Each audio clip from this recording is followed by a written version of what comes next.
मित्रों, तो हवे आपणे आजे त्रीजा पाठ एटले के सुरेख पथ पर गति में आगळनी थियरी भणवानी छे। आपणे आगळना लेक्चरोमां पथ लंबाई अने स्थानांतरनी वात करेली अने पदार्थ गति में छे तेनी पण वात करेली। त्यारे आपणे कीधेलुं के पदार्थ गति में छे तेम क्यारे कहेवाय, तो आपणे कीधेलुं के जो कोई पदार्थ समय साथे मात्र ने मात्र आपणा पाठनुं नाम छे सुरेख पथ पर गति, एटला माटे आपणे कीधेलुं के समय साथे मात्र ने मात्र जो एनो एक ज याम बदलातो होय तो आपणे कही शकाय के पदार्थ गति में छे, परंतु सुरेख पथ पर गति में छे एवुं कही शकाय। ख्याल आव्यो? हवे आपणे एक गतिनुं वर्णन करवानुं छे, परंतु आलेख परथी। खास याद राखजो, पहला तमने आलेख समजाववामां आवशे अने ए आलेख अलग अलग गति माटे अलग अलग हशे, एटले खास ध्यान में राखवाना छे। अने आपणे आ पाठमां बहु बधा आलेखो आववाना छे, एटले आलेख उपर पण आपणे फोकस करवानुं छे अने आपणे बराबर थियरी समजवानी छे। ओके, आजनी जे आ विडियो लेक्चर में थियरी आवे छे ए थियरी मात्र ने मात्र आलेख आधारित पदार्थ कई रीते गति करे छे ते समजवानुं छे। ओके, तो जो आपणे आलेखनी रीते आपणे गति समजवी होय के सुरेख पथ पर गति करता पदार्थनी, ख्याल आव्यो आ वस्तुमां पदार्थ गति करे छे अने हवे पछी बधा ज लेक्चरमां एटले के बधी ज थियरीमां मात्र ने मात्र सुरेख पथ पर गति करता पदार्थनी ज वात करवानी थशे। ओके, एटले मगजमां याद राखवानुं छे के समय साथे मात्र ने मात्र एनो एक ज याम बदलातो रहेशे उगम बिंदुनी सापेक्षे। ख्याल आव्यो आ वस्तुमां विद्यार्थी मित्रों? ओके, हवे आपणे एने आलेखनी रीतनी मददथी समजवानुं छे। तो समजवा माटे आपणे शुं करीए, ध्यानथी जोजो। हूँ तमने पहेला एक एक्स्ट्रा माहिती आपी दઉં છું।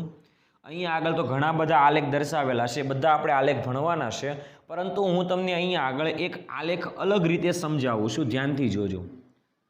आलेखमां आपणे वात करीए ते प्रमाणे बे अक्ष लईए तो आडी अक्ष के जेने आपणे कहेवामां आवे एक्स अक्ष अने ऊभी अक्ष के जेने कहेवामां आवे वाय अक्ष।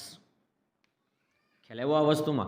अने ए बंने अक्षना मध्य बिंदुने आपणे कहेवामां आवे उद्गम बिंदु अथवा एने आपणे कही शकाय संदर्भ बिंदु। ख्याल आव्यो आ वस्तुमां? ओके, हवे ध्यान आपजो बराबर। अहींया आगळ जे एक्स अक्ष छे ने एने आपणे स्वतंत्र अक्ष कहेशुं, एटले के आ अक्ष पर आपणे एवी किंमत दर्शाववानी के जे आपणा उपर आधारित न होय। ख्याल आव्यो आ वस्तुमां? एटले के समय आपणा उपर आधारित नथी, एटले समय तो पोतानुं काम कर्या ज करशे, समय वधवानुं काम थशे ज। ख्याल आव्यो? समय ऊभो रहेतो नथी, एटला माटे आपणे कही शकाय ते प्रमाणे एक्स अक्ष पर जे राशि दर्शावीशुं ने ए आपणे स्वतंत्र राशि दर्शावीशुं। स्वतंत्र राशि ने आपणे एक्स अक्ष पर दर्शावीशुं अने हमेशा आपणे समय अक्ष ने आपणे एक्स अक्ष तरीके ओळखीशुं। ख्याल आव्यो आ वस्तुमां? ओके, जे राशि ने जे अक्ष पर दर्शावीए ते अक्ष कही शकाय। धारो के एक्स अक्ष पर मैं समय दर्शाव्युं तो आ एक्स अक्ष ने हूँ कही दઉં समय अक्षनी राशि। ख्याल आव्यो आ वस्तुमां? ओके, वाय अक्ष पर पदार्थ अंतर कापे छे, बदलातुं अंतर कापे छे, एटले थोड़ीक वार अंतर वधारे कापे, ओछुं कापे, एटले अंतर वधघट थया करशे। एटले वाय अक्ष पर आपणे परतंत्र राशि दर्शाववानी थशे, एटला माटे आपणे कही शकाय वाय अक्ष पर जे राशि दर्शावशुं एने आपणे परतंत्र राशि कहीशुं। कई राशि कहीशुं? परतंत्र राशि। एटले एक्स अक्ष पर आपणे स्वतंत्र राशि दर्शाववानी छे अने वाय अक्ष पर आपणे परतंत्र राशि दर्शाववानी थशे। ख्याल आव्यो आ वस्तुमां? ओके, हवे ध्यानथी जोजो बराबर। आपणे शुं करवानुं छे तो के आलेख दोरवानो छे। आलेखमां वाय अक्ष पर परतंत्र राशि एटले के आपणे वाय अक्ष पर हवे आपणे अंतर दर्शावीशुं। वाय अक्ष पर आपणे अंतर दर्शावीशुं अने एक्स अक्ष पर आपणे समय दर्शावीशुं। ख्याल आव्यो आ वस्तुमां? ओके, अहींया आगळ हूँ थोड़ा थोड़ा अंतरे समय नक्की करी लઉં છું, ध्यानथी जोजो बराबर। ओके, एवा ज एटला ज अंतरे आपणे अहींया आगळ अंतर नक्की करी लईए। ओके, हवे ध्यानथी जोजो। अहींया आगळ समय दर्शावुं छुं, अहींया आगळ अंतर दर्शावुं छुं। समय जो वधतो होय एटले के समयना वधारा साथे पदार्थ जो संदर्भ बिंदुथी अंतर वधारे कापतो होय तो आपणे कही शकाय के पदार्थ गतिमां छे। परंतु समयना वधारा साथे मात्र ने मात्र जो पदार्थ अंतर कापतो ज न होय एटले कोई एक अंतरे छे त्याने त्यां ज रहेतो होय तो आपणे कही शकाय के पदार्थ गतिमां नथी। ख्याल आव्यो आ वस्तुमां विद्यार्थी मित्रों? ओके, तो आ कॉन्सेप्ट थी आपणे आलेख पहेला समजीए के आलेख शुं कहे छे ते। આલેખમાં શું હોય તો કે એક્સ અક્ષ પર યામ એક, ધારો કે અહીંયા આગળ હું કહી દઉં કે 1 સેકન્ડ છે, ધારો કે હું અંતર અને સેકન્ડ બધું એકમાં જ લઈ લઉં છું. અહીંયા 1 સેકન્ડ, અહીંયા 2 સેકન્ડ, અહીંયા 3 સેકન્ડ, અહીંયા 4 સેકન્ડ, અહીંયા 5 સેકન્ડ, અહીંયા 6 સેકન્ડ. તો એવી રીતે અહીંયા આગળ અંતર મીટરમાં દર્શાવી દઈએ તો અહીંયા 1 મીટર, અહીંયા 2 મીટર, અહીંયા 3 મીટર, અહીંયા 4 મીટર, 5 મીટર, 6 મીટર, 7 મીટર, આવું તમારે યામ દર્શાવી દેવાના.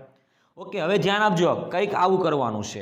માની લો કે t બરાબર 0 સમયે કોઈ પદાર્થ, ખાસ ધ્યાન આપજો, t બરાબર 0 સમયે કોઈ પદાર્થ x બરાબર 0 પાસે હોય તો આપણે કહી શકાય કે પદાર્થ અહીંયા છે.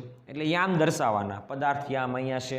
એટલે કે પદાર્થનો x યામ એટલે સમયનો યામ અને પદાર્થનો y યામ એટલે અંતરનો યામ. ખ્યાલ આવ્યો આ વસ્તુમાં? ઓકે, એ બંને 0 ઉપર છે. માની લો કે t બરાબર 1 સેકન્ડ થાય છે ત્યારે પદાર્થ અંતર કાપે છે, અને y પણ કહી શકાય, x પણ કહી શકાય. અંતર માટે કઈ પણ સિમ્બોલ લઈ શકાય, x y.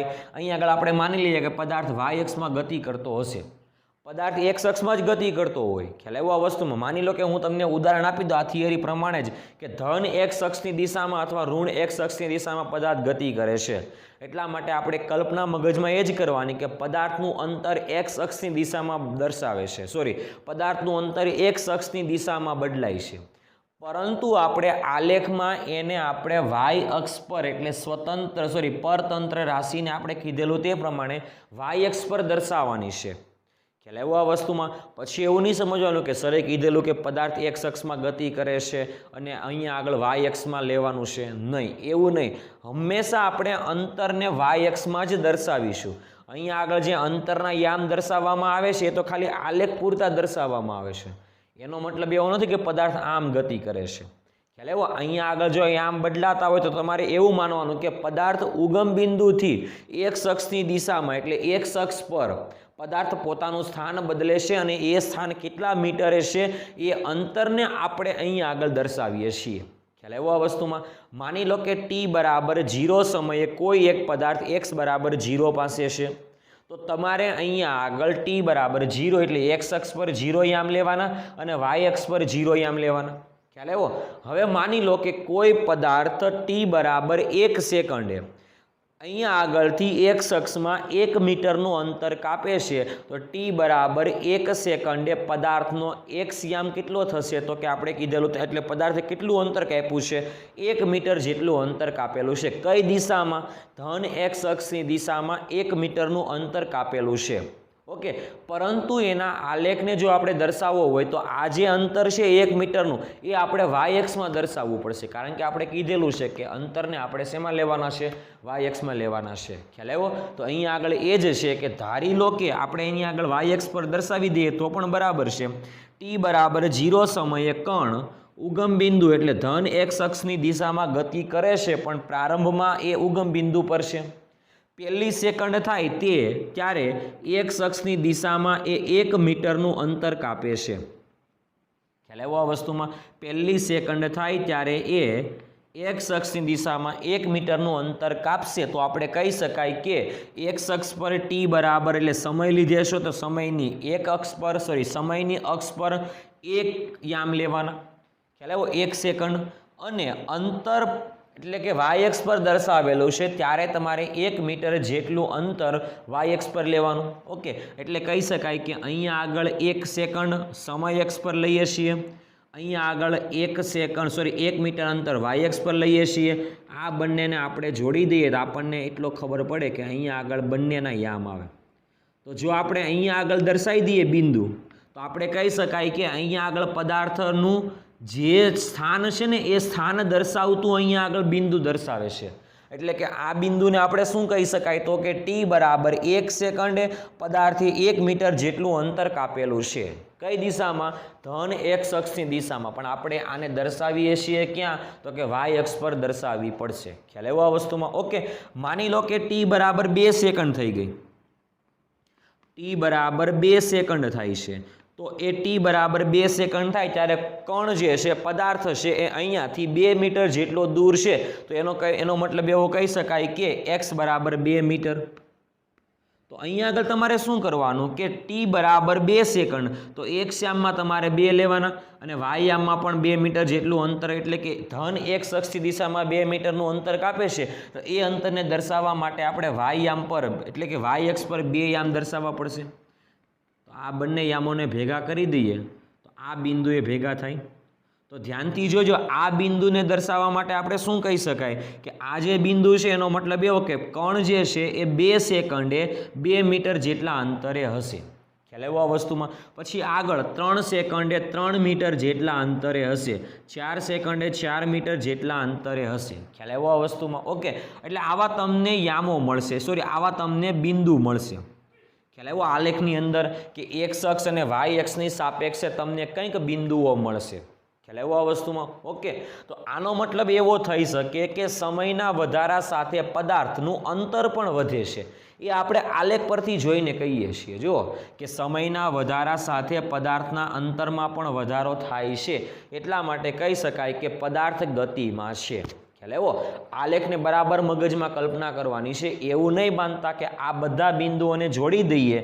ધ્યાન આપજો બરાબર. જો આપણે આ બધા બિંદુઓને જોડી દઈએ તો એક સુરેખ જે લાઈન બને ને, એટલે કે એક સુરેખ જે રેખા બને ને, ખ્યાલ આવ્યો? આવી જે રેખા બને ને એનો મતલબ એવો કે આ આલેખ બની ગયો. ખ્યાલ આવ્યો આ વસ્તુમાં? કયો આલેખ? તો કે ધન એક્સ અક્ષની દિશામાં ગતિ કરતા પદાર્થ માટેનો આલેખ છે. કઈ દિશામાં ગતિ કરતા? ધન એક્સ અક્ષની દિશામાં પદાર્થ ગતિ કરે તેના માટેનો આલેખ છે. ખ્યાલ આવ્યો આ વસ્તુમાં વિદ્યાર્થી મિત્રો? ઓકે, તો આ ખાસ યાદ રાખવાનો છે તમારે. ખ્યાલ આવ્યો આ વસ્તુમાં? ઓકે, પછી એવું નહીં સમજવાનું કે પદાર્થ આમ ગતિ કરે છે. જો તમે એવું સમજશો કે પદાર્થ આમ ગતિ કરે છે તો એનો મતલબ એવો કે પદાર્થ એક પરિમાણમાં એટલે કે સમય સાથે માત્ર ને માત્ર એક યામ બદલાવતો નથી. જો તમે એવું બોલશો કે પદાર્થ આમ ગતિ કરે તો સમય સાથે પદાર્થના 2 યામ બદલાય છે, પરંતુ અહીંયા આગળ પદાર્થ આમ ગતિ કરે છે તો આમાં એના 2 યામ બદલાય છે, પરંતુ એક તો સમય નામની રાશિનો યામ બદલાય છે અને એક અંતર નામની રાશિનો યામ બદલાય છે. એટલે આનો મતલબ એવો થાય કે સમયના વધારા સાથે અંતરમાં વધારો થાય છે, પરંતુ અંતરમાં ખાલી એક જ અક્ષ પર વધારો થાય છે.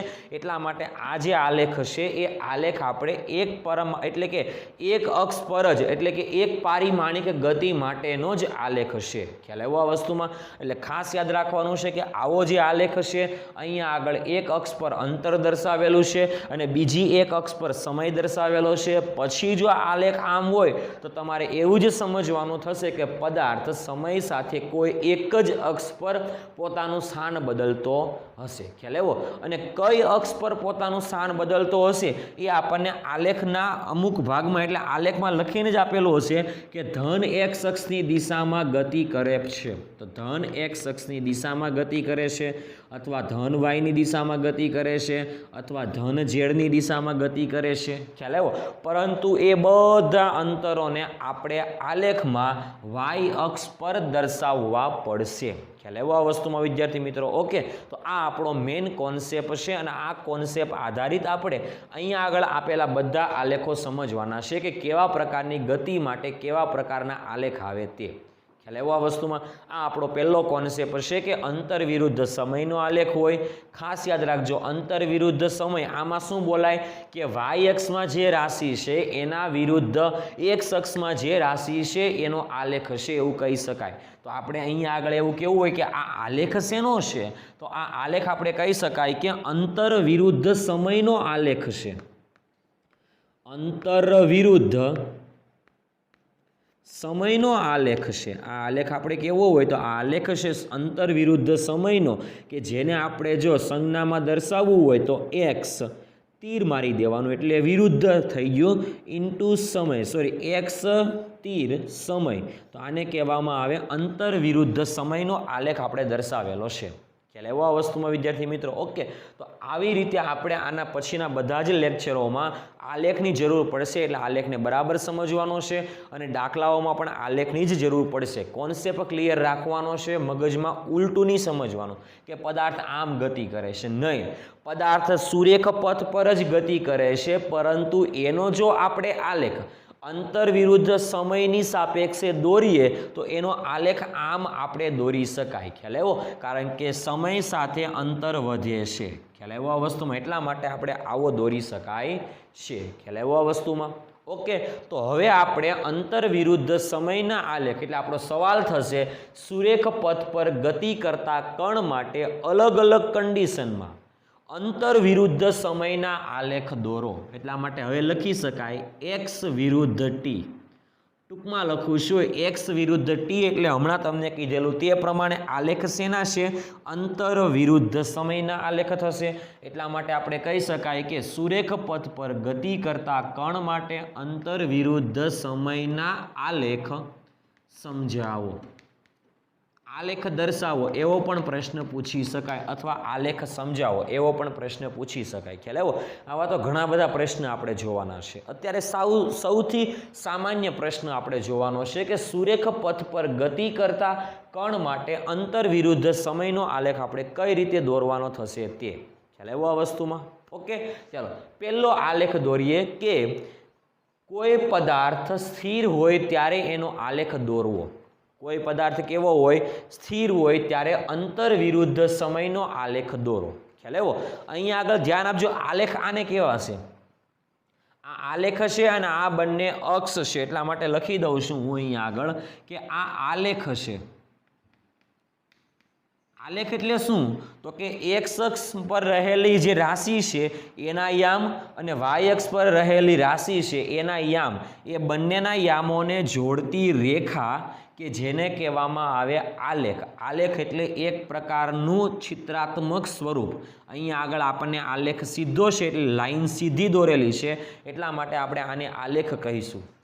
ખ્યાલ આવ્યો? કઈ અક્ષ પર દર્શાવેલો છે? એક્સ અને વાય અક્ષ પર આલેખ દર્શાવેલો છે. ખાસ યાદ રાખવાનું છે. ખ્યાલ આવ્યો આ વસ્તુમાં વિદ્યાર્થી મિત્રો? ઓકે, ચાલો હવે આપણને એવું કીધેલું છે કે પહેલો આલેખ કે સ્થિર પદાર્થ માટે, અથવા એવો પણ પ્રશ્ન પૂછી શકે કે પદાર્થ સ્થિર હોય ત્યારે અંતર વિરુદ્ધ સમયનો આલેખ દોરો. પદાર્થ કેવો હોય? સ્થિર હોય ત્યારે અંતર વિરુદ્ધ સમયનો આલેખ દોરો. ત્યારે હમણાં કીધેલું તે પ્રમાણે હંમેશા સમયને આપણે એક્સ અક્ષ પર દર્શાવવાની અને અંતરને આપણે વાય અક્ષ પર દર્શાવવાનો છે. એટલે આ આપણી એક્સ અક્ષ કે જેની સંજ્ઞા છે સમય, એના ઉપર આપણે સમય દર્શાવેલો છે એટલા માટે એની સંજ્ઞા છે ટી. અહીંયા આગળ વાય અક્ષ છે કે જ્યાં આપણે દર્શાવેલો છે પદાર્થની, એટલે કઈ અક્ષ પર ગતિ કરે છે? તો કે ધન એક્સ અક્ષમાં ગતિ કરે છે એટલા માટે એક્સ લખેલું છે. પરંતુ ખરેખર આ જે અક્ષ છે એ ખરેખર અક્ષ છે વાય અક્ષ. આ જે અક્ષ છે એ વાય અક્ષ છે અને આ જે અક્ષ છે એ એક્સ અક્ષ છે. ઓકે, અહીંયા આગળ સમય દર્શાવેલો છે, સમયને આપણે સેકન્ડમાં લઈશું. અહીંયા આગળ અંતર દર્શાવેલું છે, અંતરને આપણે મીટરમાં લઈશું. ખ્યાલ આવ્યો આ વસ્તુમાં? ઓકે, હવે આપણે કોના માટે આલેખ દર્શાવવાનો છે? તો કે સ્થિર પદાર્થ માટે, અથવા એવું પણ કહી શકાય કે પદાર્થ સ્થિર હોય ત્યારે. આપણે વાત કરી ગયા કે પદાર્થ સ્થિર ક્યારે હોય? તો સમય તો વધતો હોય પરંતુ પદાર્થ અંતર કાપતો ન હોય. એટલે કે સંદર્ભ બિંદુ કે ઉગમ બિંદુથી પદાર્થ અંતર વધારતો ન હોય તો આપણે કહી શકાય કે પદાર્થ સ્થિર છે. ખ્યાલ આવ્યો? માની લો કે આ સંદર્ભ બિંદુ છે, આ જે પોઈન્ટ છે એ સંદર્ભ બિંદુ છે અને સંદર્ભ બિંદુ પર કોઈ એક પદાર્થ છે. ખ્યાલ આવ્યો? 1 સેકન્ડ થાય તો પણ અહીંયા છે, માની લો 2 સેકન્ડ થાય તો પણ અહીંયા જ છે, 3 સેકન્ડ થાય તો પણ અહીંયા જ છે, 5 સેકન્ડ થાય તો પણ અહીંયા જ છે, 10 સેકન્ડ થાય તો પણ અહીંયા જ છે. તો એનો મતલબ એવો કહી શકાય કે સમય વધે છે પરંતુ પદાર્થ છે એ ધન એક્સમાં કે ઋણ એક્સમાં, મતલબમાં કોઈ પણ પ્રકારના અક્ષ પર ગતિ કરતો નથી. એટલે કોઈ દિશામાં ગતિ કરતો નથી. ખ્યાલ આવ્યો? કેમ? તો કે કોઈ પણના સમય સાથે, એટલે સમયના વધારા સાથે પદાર્થનું અંતર વધતું નથી. પદાર્થ એના એ જ સ્થાને છે. જુઓ, સમય વધે છે પણ પદાર્થનું અંતર વધતું નથી. એટલે એવું કહી શકાય કે પદાર્થ એના એ જ સ્થાન ઉપર છે. ખ્યાલ આવ્યો આ વસ્તુમાં વિદ્યાર્થી મિત્રો? ઓકે, એટલા માટે કહી શકાય કે સમય વધે છે, પદાર્થનું સ્થાન બદલાતું નથી, એટલા માટે પદાર્થ સ્થિર છે. આ કન્ડિશનમાં પણ પદાર્થ સ્થિર છે એવું કહી શકાય. હવે માની લો કે આ સંદર્ભ બિંદુ છે અને સંદર્ભ બિંદુથી આ પદાર્થ 20 મીટર અંતરે છે. જોજો, પહેલી સેકન્ડ એટલે 0 સેકન્ડે 20 મીટર ઉપર, પહેલી સેકન્ડે 20 મીટર ઉપર, બીજી સેકન્ડે 20 મીટર ઉપર, ત્રીજી સેકન્ડે 20 મીટર ઉપર, 4 સેકન્ડે 20 મીટર, 5 સેકન્ડે 20 મીટર, મતલબમાં સમય વધે છે, પરંતુ પદાર્થ ઉગમ બિંદુથી 20 મીટર અંતરે છે ત્યાં ને ત્યાં જ છે. તો પણ કહી શકાય કે આવા સમયમાં પદાર્થ સમય સાથે અંતર કાપતું નથી. એટલા માટે કહી શકાય કે પદાર્થ જે છે એ સ્થિર છે. એટલે એવું કહી શકાય કે પદાર્થ સ્થિર હોય તો એનો આલેખ આપણે દોરવો હોય તો આપણે પહેલાં મગજમાં એટલી કલ્પના કરવી પડશે કે એ સમય સાથે એના યામ બદલાતા નથી. એટલે એક અક્ષ પર ગતિ કરતો હોય તો એક યામ બદલાતા નથી.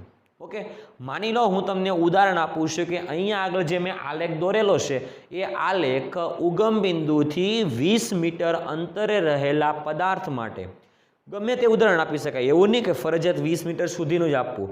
હું અહીંયા આગળ 20 મીટરનું અંતર આપું છું એટલા માટે હું કહું છું. હું તમને એવું કહું છું કે ધારો કે કોઈ એક પદાર્થ છે એ ઉગમ બિંદુથી એક્સ અક્ષ પર 20 મીટર અંતરે છે. 0 સેકન્ડે પણ 20 મીટર અંતરે છે, પહેલી સેકન્ડે પણ 20 મીટર અંતરે છે, બીજી સેકન્ડે પણ 20 મીટર અંતરે છે, ત્રીજી સેકન્ડે પણ 20 મીટર અંતરે છે. તો ઇન શોર્ટ જો આપણે આનો આલેખ દોરવો હોય તો આપણે અહીંયા આગળ કીધેલું તે પ્રમાણે કહી શકાય કે ટી બરાબર 0 સેકન્ડે 0 ઉપર છે, ટી બરાબર ટી બરાબર 0 સેકન્ડે 20 મીટર ઉપર છે. ખ્યાલ આવ્યો આ વસ્તુમાં? અહીંયા આગળ મેં 20 મીટરનું ઉદાહરણ આપેલું છે. પહેલી સેકન્ડે પણ 20 મીટર, બીજી સેકન્ડે પણ 20 મીટર, ત્રીજી સેકન્ડે પણ 20 મીટર. એટલા માટે આપણે કરવાનું શું? એક ટી બરાબર 0 હોય તો એક શ્યામ 0 લેવાનો, ટી બરાબર 0 હોય તો એક શ્યામ 0 લેવાનો, અને અહીંયા કીધેલું તે પ્રમાણે અંતર 20 મીટર હોય તો વાય એક્સ પર તમારે 20 મીટર લેવાનું. ઓકે, પહેલી સેકન્ડમાં પણ એમ જ કરવાનું કે એક શ્યામ પહેલી સેકન્ડ લેવાનું, વાય યામ 20 મીટર લેવાનું. કારણ કે 20 મીટરનું અંતર કાપે છે ને એક્સ અક્ષ પર, પરંતુ એ અંતરને આપણે વાય એક્સ પર દર્શાવીએ છીએ. એટલા માટે કહીએ તે પ્રમાણે અહીંયા આગળ સમય એક્સ પર પહેલી સેકન્ડ લેવાની, પણ વાય એક્સ પર આપણે 20 મીટર લેવાનું. એવી જ રીતે સમય એક્સ પર 2 સેકન્ડ લેવાની, વાય એક્સ પર આપણે કીધેલું તે પ્રમાણે 20 મીટર લેવાનું. ઓકે, પછી આપણે બધા જે અહીંયા આગળ બિંદુ મળે ને આલેખમાં એ બધા બિંદુને જોડી દેવાના, અને એ બધા બિંદુને જોડીએ અને જે આલેખ મળશે એ આલેખ આપણને એટલો તો આઈડિયા આવશે કે સમય સાથે પદાર્થ પોતાનું સ્થાન બદલાવતો નથી. તો અહીંયા આગળ કંઈક એવું જ છે, જો ધ્યાનથી. 0 સેકન્ડે 20 મીટર ઉપર છે, 10 સેકન્ડે 20 મીટર ઉપર છે, 20 સેકન્ડે 20 મીટર, એટલે કે 20 સેકન્ડ હોય તો એક શ્યામ 20 અને વાયયામ 20 મીટર. 30 સેકન્ડ લો તો એક શ્યામ 30 અને વાયયામ આપણે કહીએ તે પ્રમાણે 20 મીટર. ખ્યાલ આવ્યો? એટલે આપણે આ બધા બિંદુને અહીંયા આગળ દર્શાવવા પડશે. ધ્યાનથી જોજો. ઓકે, એક શ્યામ 40 સેકન્ડ તો વાયયામ પણ 20 મીટર જ થશે. ખ્યાલ આવ્યો? હવે આ બધા બિંદુઓને જોડતી રેખા કે જેને આપણે કહીશું આલેખ, તો આ બધા બિંદુને આપણે જો જોડી દઈએ તો આ જે આલેખ મળે ને એ આલેખ આપણને સુરેખ મળે છે, પરંતુ એટલે કે સીધો મળે છે, પરંતુ આપણે કહી શકાય કે એ સમય અક્ષને સમાંતર મળે છે. જો ધ્યાનથી જુઓ કે આ આલેખ જે છે ને એ સમય અક્ષને સમાંતર છે. ખ્યાલ આવ્યો આ વસ્તુમાં? એટલે સમય અક્ષની સાથે આલેખ સમાંતરમાં છે. એટલા માટે આ જે આલેખ છે એ આલેખ આપણે વધારે એવું પણ કહી શકાય કે સમય અક્ષ બોલો અથવા એક્સ અક્ષ બોલો, સમય અક્ષને સમાંતર છે તેવું કહી શકાય. સમય અક્ષને સમાંતર છે તેવું કહી શકાય છે. ખ્યાલ આવ્યો આ વસ્તુમાં વિદ્યાર્થી મિત્રો? ઓકે, ચાલો. તો ઇન શોર્ટ આપણે કહી શકાય આ આલેખ પરથી કે પદાર્થ સમયના વધારા સાથે અંતર કાપતો નથી. એટલે કે સમયના વધારા સાથે પદાર્થ એક્સ અક્ષ પર 20 મીટર અંતરે છે તો ગમે એટલો સમય વધે છે, પરંતુ એ પદાર્થ પોતાનું સ્થાન 20 મીટરથી બદલાવતો નથી. એટલે 20 મીટરથી વધારતો કે ઘટાડતો નથી. એટલા માટે કહી શકાય કે આ પદાર્થ જે છે એ સ્થિર પદાર્થ છે. એટલા માટે આવો જ્યારે આલેખ તમને મળે ત્યારે આવો આલેખ જે છે એ સ્થિર પદાર્થ માટે હોય છે. ખ્યાલ આવ્યો? પરંતુ યાદ રાખવાનું છે શેના વિરુદ્ધ શેનો આલેખ હોય તો અંતર વિરુદ્ધ સમયના આલેખમાં જ. કારણ કે આપણે આગળ વેગ ભણવાનો છે, પ્રવેગ ભણવાનો છે. ખ્યાલ આવ્યો? ક્યારે વેગ વિરુદ્ધ સમયના આલેખ, પ્રવેગ વિરુદ્ધ સમયના આલેખ, મતલબમાં આપણે જે રાશિ ભણી જશું ને એ આપણે પહેલાં ભણશું અને પછી આલેખ પરથી ભણશું. જે રીતે આપણે સ્થાનાંતર કે પથ લંબાઈ એટલે પદાર્થે કાપેલું અંતર જતું તો અંતર વિરુદ્ધ સમયનો આલેખ દોરેલો છે. ખ્યાલ આવ્યો આ વસ્તુમાં વિદ્યાર્થી મિત્રો? ઓકે. તેમ એવી જ રીતે આપણે આના પછીના લેક્ચરમાં ઝડપ અને વેગ ભણશું તો વેગ વિરુદ્ધ સમયનો આલેખ આવશે. ઓકે. એના પછી આપણે પ્રવેગ ભણશું તો પ્રવેગ વિરુદ્ધ સમયનો આલેખ આવશે. એટલે જે રાશિ ભણીએ એ રાશિ સમય સાથે કઈ રીતે બદલાય છે એનો આપણે આલેખ ફરજિયાત ભણવો પડશે. એટલા માટે અહીંયા આગળ બરાબર ધ્યાન આપજો. હું જે વાક્ય બોલું છું તે કે જ્યારે કોઈ પણ આલેખ અંતર વિરુદ્ધ સમયનો હોય અને એ આલેખ જો એક્સ અક્ષને સમાંતર હોય તો આપણે એટલું કહી શકાય કે એ પદાર્થ સ્થિર પદાર્થ છે અને આ આલેખ જે છે એ સ્થિર પદાર્થ માટે આલેખ આપેલો છે. એટલે આ પહેલો મુદ્દો તમારે કમ્પ્લીટ યાદ રાખવાનો છે કે સ્થિર પદાર્થ માટે આલેખ એક્સ અક્ષને સમાંતર મળશે. કેવા આલેખ માટે? સ્થિર પદાર્થ માટે આલેખ એક્સ અક્ષને સમાંતર મળશે. ખ્યાલ આવ્યો આ વસ્તુમાં? ઓકે. એટલે કે સમયના વધારા સાથે પદાર્થ અંતર બદલાશે નહીં. ખ્યાલ આવ્યો આ વસ્તુમાં? ઓકે. એટલે પહેલો આલેખ આપણો કમ્પ્લીટ થઈ ગયો અને પરફેક્ટ માહિતી આપેલી છે અને વ્યવસ્થિત ભાષામાં માહિતી આપેલી છે એટલે બરાબર યાદ રાખવાનો છે. ખ્યાલ આવ્યો? હવે આપણે બીજો આલેખ જોઈએ. ધ્યાન આપજો બરાબર. અચળ વેગ એટલે વેગ બદલાતો ન હોય ધન દિશામાં ગતિ કરતા પદાર્થ માટે. એટલે અચળ વેગથી ધન દિશામાં ગતિ કરે. આપણે વેગ ભણવાનો બાકી છે પરંતુ હું તમને ટૂંકમાં માહિતી આપી દઉં કે અચળ વેગ એટલે શું? તો કે એક સરખા સમયમાં એક સરખું અંતર કાપે. માની લો કે આપણે કોઈ પણ પદાર્થ ગતિ કરતો નથી એટલે સ્થિર છે ત્યારે સમય t બરાબર 0 છે. ખ્યાલ આવ્યો? એટલે t બરાબર 0 સમયે પદાર્થનું સ્થાન x બરાબર 0 છે. હવે માની લો કે t બરાબર 1 સેકન્ડ થાય ત્યારે પદાર્થ x અક્ષમાં 1 મીટરનું અંતર કાપે. t બરાબર 2 સેકન્ડ થાય ત્યારે પદાર્થ x અક્ષમાં 2 મીટરનું અંતર કાપે. t બરાબર 3 સેકન્ડ થાય એટલે પદાર્થ x અક્ષ પર 3 મીટરનું અંતર કાપે. t બરાબર 4 સેકન્ડ થાય ત્યારે પદાર્થ x અક્ષ પર 4 મીટરનું અંતર કાપે. તો આનો મતલબ એવો થયો કે 1 સેકન્ડમાં 1 મીટરનું અંતર કાપે, 2 સેકન્ડમાં 2 મીટરનું અંતર કાપે, 3 સેકન્ડમાં 3 મીટરનું અંતર કાપે. તો આનો મતલબ એવો થાય કે જો પદાર્થ એક સરખા સમયગાળામાં એક સરખું અંતર કાપતો હોય તો આપણે એવું કહી શકાય કે પદાર્થ જે છે એ અચળ વેગથી ગતિ કરે તેવું કહી શકાય છે. ખ્યાલ આવ્યો? એટલે એનો વેગ એક સરખો હશે. એ આપણે આગળના લેક્ચરમાં વેગ અને ઝડપ ભણશું ત્યારે પરફેક્ટ માહિતી મળશે. પરંતુ તમને અહીંયા આગળ જ્યારે વેગ એક સમાન હોય એટલે કે અચળ વેગ હોય ત્યારે આપણે એવું કહી દેવાનું કે પદાર્થ સમય સાથે એટલે એક સરખા સમયગાળામાં એક સરખું અંતર કાપે છે. ખ્યાલ આવ્યો? એટલે પહેલું આપણે કહી દેવાનું કે એક સરખા સમયગાળામાં એક સરખો એટલે એક સરખા સમયમાં એક સરખું અંતર કાપે. એક સરખા સમયમાં એક સરખું અંતર કાપે છે. ખ્યાલ આવ્યો આ વસ્તુમાં? ઓકે. એટલા માટે કહી શકાય કે એનો વેગ છે એ એક સમાન છે અથવા એને નિયમિત વેગ પણ કહી શકાય. ખ્યાલ આવ્યો આ વસ્તુમાં? એ આપણે આવશે. પરંતુ ખાસ યાદ રાખવાનો છે કે આપણે અહીંયા આગળ બધા આલેખ અંતર વિરુદ્ધ સમયના ભણવાના છે. પછી આવા ને આવા આલેખ તમારે વેગ વિરુદ્ધ સમયમાં પણ આવશે પરંતુ એ અલગ માહિતી આપશે. જે માહિતી અંતર વિરુદ્ધ સમયના આલેખમાં આ આલેખ આપે છે એવી જ માહિતી વેગ વિરુદ્ધ સમયના આલેખમાં આવી માહિતી આપતું નથી. ખ્યાલ આવ્યો? માહિતી આખી બદલાઈ જશે પરંતુ કોન્સેપ્ટ તો આપણે એ જ રાખવાના છે કે આલેખના આપણે જે શરૂઆતમાં કોન્સેપ્ટ ભણાવેલો એ જ કોન્સેપ્ટ મગજમાં રાખીને ભણવાના છે તો તમને વ્યવસ્થિત ખબર પડશે. ખ્યાલ આવ્યો આ વસ્તુમાં?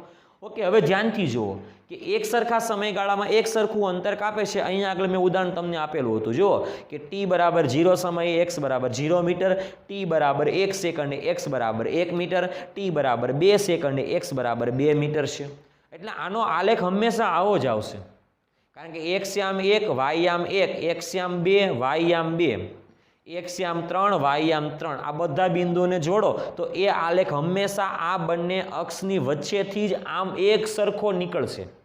અહીંયા આગળથી અહીંયા આગળ જેટલો ખૂણો બનશે એટલો જ ખૂણો અહીંયા બનશે. ખ્યાલ આવ્યો આ વસ્તુમાં? એટલે કે x અક્ષ અને y અક્ષ પર એક સરખા સમયગાળામાં એક સરખું અંતર કાપે ત્યારે એટલે કે સમય વધશે એટલું જ અંતર કાપશે. એના કરતાં વધારે પણ નહીં અને એના કરતાં ઓછું પણ નહીં. એટલા માટે આપણે કહી શકાય કે શું તો કે સમય સાથે એટલે સમયના વધારા સાથે જો પદાર્થ એક સરખા સમયગાળામાં એક સરખું અંતર કાપતો હોય, એટલે કે 0 થી 1 સેકન્ડની જેમ 0 થી 10 સેકન્ડમાં 1 મીટરનું અંતર કાપતો હોય તો 0 થી 20 સેકન્ડમાં 2 મીટરનું અંતર કાપે, 0 થી 30 સેકન્ડમાં 3 મીટરનું અંતર કાપશે. ખ્યાલ આવ્યો? આવો જ કોન્સેપ્ટ આપણે વાપરવાનો છે. ખ્યાલ આવ્યો આ વસ્તુમાં? તો અહીં આગળ આલેખ અને આ આલેખમાં કંઈ ફરક નથી.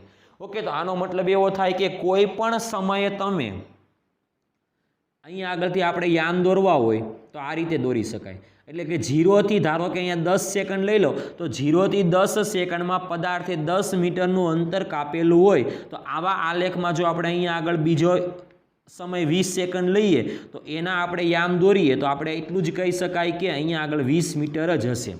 એટલે 20 સેકન્ડમાં 20 મીટરનું જ અંતર કાપેલું હશે. ખ્યાલ આવ્યો? એટલે ખાસ યાદ રાખવાનું કે અંતર વિરુદ્ધ સમયનો આલેખ હશે અને આ આલેખ સુરેખ આલેખ એટલે આ આલેખ જો સીધો આલેખ હોય તો આપણે કહી શકાય કે પદાર્થ એક સરખા સમયગાળામાં એક સરખું અંતર કાપે છે. ખ્યાલ આવ્યો? એટલે ધન વેગથી ગતિ કરે છે. ખાસ યાદ રાખવાનું છે કે પદાર્થ આમ હોય ને તો એનો મતલબ એવો કે પદાર્થ જે છે એ સમયના વધારા સાથે એના અંતરમાં વધારો થાય છે. ખ્યાલ આવ્યો આ વસ્તુમાં વિદ્યાર્થી મિત્રો? ખાસ ધ્યાન આપજો, બરાબર જોજો કે સમયના વધારા સાથે પદાર્થનું અંતર કાપવામાં વધારો થાય છે એટલા માટે આપણે કહી શકાય કે એનો વેગ વધતો હશે.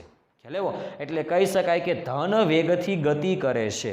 ખ્યાલ આવ્યો? આ બધી માહિતી આપણે આગળ જે વેગ ભણશું એમાં આવશે જ, પરંતુ અત્યારે તમારે એટલું યાદ રાખવાનું છે કે અંતર વિરુદ્ધ સમયનો આલેખ હોય અને એ આલેખ જો કંઈક આવો હોય તો તમારે સમજવાનું કે આ આલેખ સુરેખ આલેખ છે અને આ આલેખમાં સમયના વધારા સાથે એટલે સમયગાળા એક સરખા સમયગાળામાં પદાર્થ એક સરખું અંતર કાપે છે. ખ્યાલ આવ્યો? અને જો આલેખ આમ હોય તો માની લેવાનું કે પદાર્થનો વેગ ધન છે. ખ્યાલ આવ્યો આ વસ્તુમાં વિદ્યાર્થી મિત્રો? ઓકે, પરંતુ એક સરખા સમયગાળામાં એક સરખું અંતર કાપે છે. પરંતુ જો આવો ને આવો આલેખ અહીંયા છે, પરંતુ અહીંયા આગળ આલેખ એક સરખા સમયગાળામાં એક સરખું અંતર કાપતો નથી. એક સરખા સમયગાળામાં એક સરખું અંતર કાપતો નથી. એ તો તમને ધ્યાનથી જોજો તો પણ ખબર પડી જશે.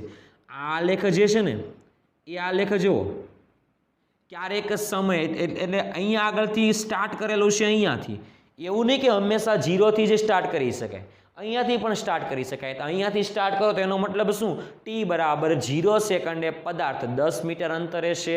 t બરાબર 1 સેકન્ડ નિયમિત ગતિ માટેની વાત કરીએ તો t બરાબર 0 સમયે પદાર્થ 10 મીટર અંતરે છે. પછી t બરાબર 1 સેકન્ડે પદાર્થ 20 મીટર ઉપર જાય છે. t બરાબર 2 સેકન્ડે 30 મીટર ઉપર જાય છે. t બરાબર 3 સેકન્ડે 46 મીટર ઉપર જાય છે. તો આનો મતલબ એ જ થયો કે 1 સેકન્ડમાં 10 મીટરનું અંતર કાપે છે. ખ્યાલ આવ્યો આ વસ્તુમાં વિદ્યાર્થી મિત્રો? ઓકે, તો એ નિયમિત સમયગાળામાં એટલે એક સરખા સમયમાં એક સરખું અંતર જ કાપે છે, પરંતુ શરૂઆત એને x બરાબર 0 થી નહીં પણ x બરાબર 10 મીટરથી કરેલી છે. એટલા માટે આપણે આ આલેખને અહીંયા આગળ પણ દર્શાવી શકાય. ઓકે, પણ આપણે અહીંયા દર્શાવેલો છે, પણ આમાં જો આમાં અહીંયા આગળથી શરૂઆત કરેલી છે તો આનો મતલબ શું થાય કે t બરાબર 0 સમયે પદાર્થ 0 ઉપર નહીં હોય, કંઈક અંતરે હશે. પછી શું થાય છે કે સમય વધે છે તો અંતર વધારે વધે છે, પછી સમયના વધારા સાથે અંતર ઓછું વધે છે, પછી સમયના વધારા સાથે અંતર પાછું વધારે વધે છે. તો આનો મતલબ એવો થાય કે એક સરખા સમયગાળામાં એક સરખું અંતર કાપતો નથી. એટલે કંઈક આવું હોય કે t બરાબર 0 થી 10 સેકન્ડમાં વધારે અંતર કાપે, પછી 10 થી 20 સેકન્ડમાં ઓછું અંતર કાપે, પછી 20 થી 30 સેકન્ડમાં વધારે અંતર કાપે, પછી 30 થી 40 સેકન્ડમાં ઓછું અંતર કાપે. એટલે સમયગાળો એક સરખો છે પરંતુ કાપેલું અંતર એક સરખું નથી. એટલા માટે આપણે કહી શકાય કે સમયના વધારા સાથે અંતર જુદું જુદું કાપે છે. એટલે કે સમયના એક સરખા વધારા સાથે પદાર્થ અંતર અલગ અલગ કાપે છે.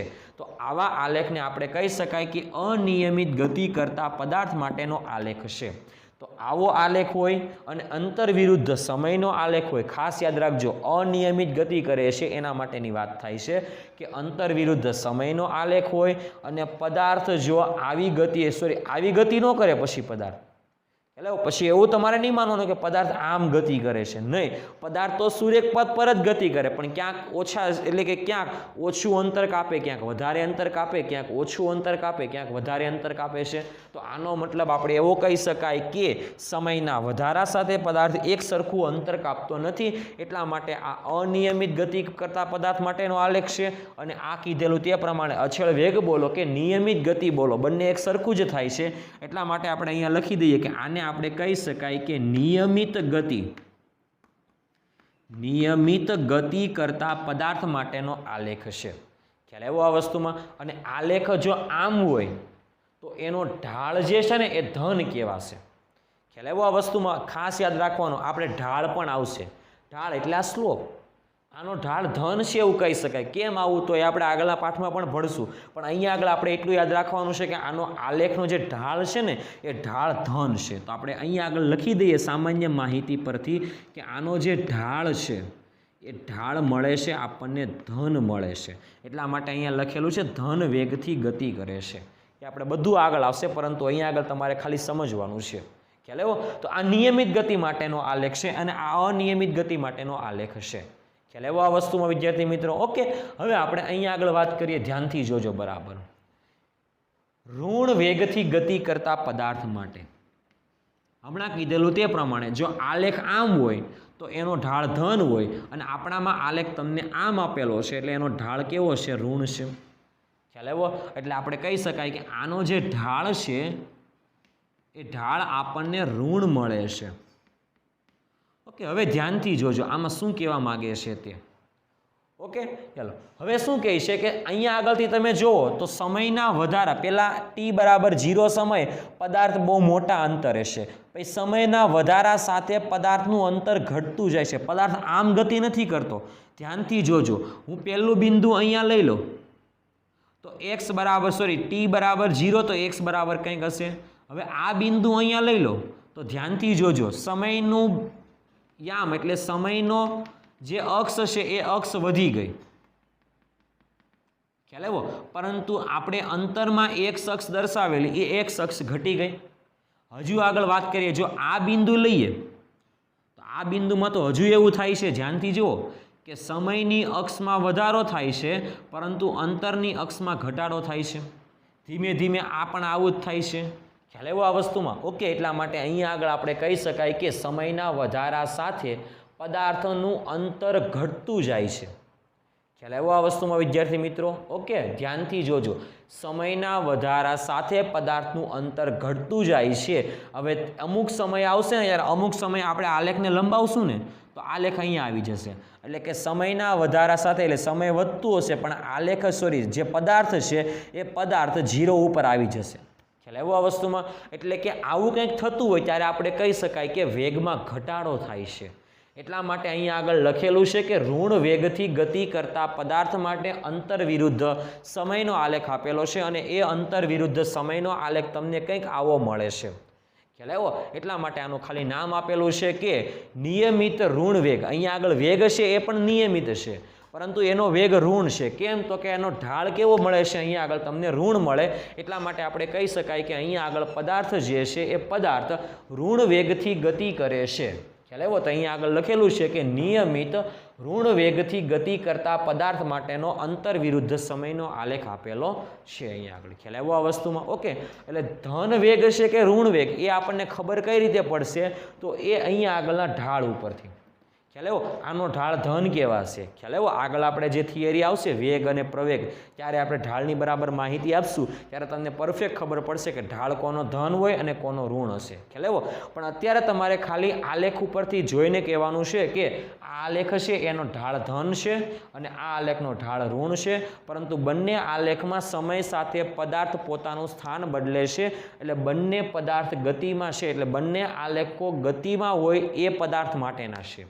ઓકે, પરંતુ આનો વેગ ધન છે અને આનો વેગ ઋણ છે. ખાલી આટલો જ ફરક છે. અને આ આલેખ તો હમણાં સમજાવ્યો કે અનિયમિત ગતિ માટેનો આલેખ દર્શાવેલો છે. ખ્યાલ આવ્યો આ વસ્તુમાં? ઓકે, તો આટલા બધા આલેખ છે અને આ આલેખ શેના વિરુદ્ધ શેના છે એ પહેલાં તમારે ખાસ જોવાના છે અને ત્યાર પછી તમારે એનો અભ્યાસ કરવાનો છે.